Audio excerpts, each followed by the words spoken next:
Um, I got another question. How is it that, because obviously you look at these things and if they're far away, they kind of just distorted or blurry or whatever. yeah. Um, I guess what was the logic behind increasing the power of like telescopes? How did they do it? Yeah, yeah, yeah. A bit more, yeah, in a bit more technical way. Like, how is it that they were able to know that something blurry and then get an extra level of zoom, for example? Right, right. So telescopes are all about that. Consider them light buckets, right? If you want to collect a lot of rainwater, right, you get a massive bucket with a big opening, and it's going to collect a lot of rainwater.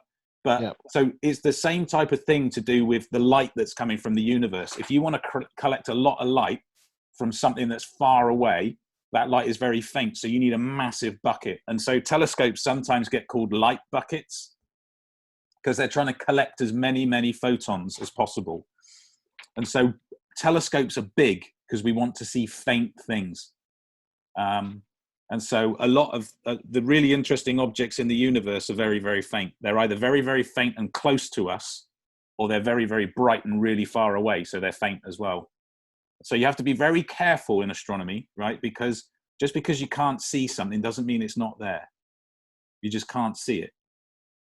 And you build a bigger telescope and you might be able to see something that previously you thought wasn't there, right?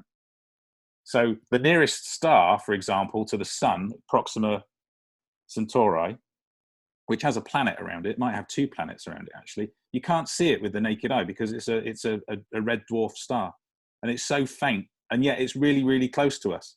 And one of the analogies is a candle, right? You take a candle and you have it a meter away from you, you can see it, it's bright. But put it 100 meters away, you can barely see the candle flame. But if there's a lighthouse 2 miles away, you can see that, no problem, right? Yeah.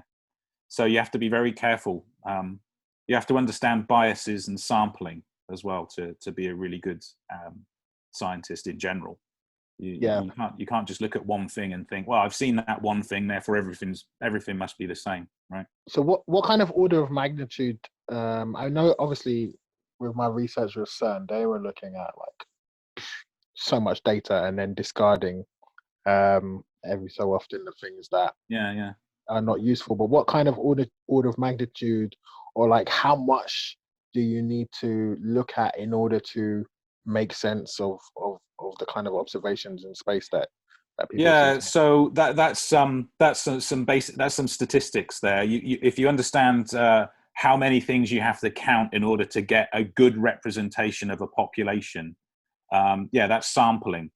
And so there's some nice maths that you can do to figure out exactly how many things you need to count to get a good representation of an entire population. So a good example is if you look at, say, a galaxy, right? You can't pick out the individual stars.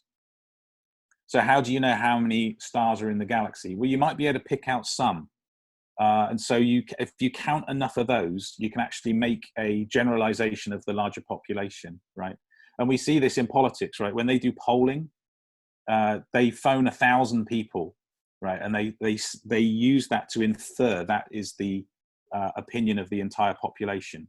Now, of course, there's massive problems with that because, you know, if you're polling, you're only going to call people on their landline that are going to pick up and talk to you. So Yeah. immediately you've selected to against young people, right? Because none of us pick up our phone and we don't want to talk to Of people. course, yeah. Right? But in astronomy, yeah. So if you're like looking at if you want to know something about the entire population of planets and you only look in our solar system, then you're not getting a full picture because you're only looking at one solar system. You can't make any generalization about all star systems.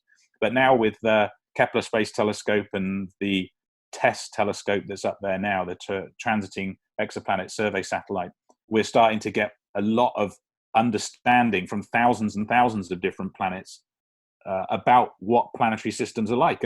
And this is beautiful, right? This happens in science all the time. You build a better instrument, the universe becomes more messy. So what were they called again? The Kepler. The Kepler Space Telescope Yeah. and the Transiting Exoplanet Survey Satellite TESS, TESS. Yeah. So those two observatories, space observatories, are showing us about the presence of thousands and thousands of planets in other star systems. And so now we understand that our star system, not only is our sun just a plain old star, but our solar system is just one of billions and billions of solar systems. So, now we're starting to realize that Earth might not be the only place capable of supporting life in the universe. And now you really start to get a sense of, is Earth really that special? Well, it's special to us, Yeah, of course. but to the universe doesn't have an intent, right? Yeah. It doesn't care. Yeah. What I was going to say, yeah.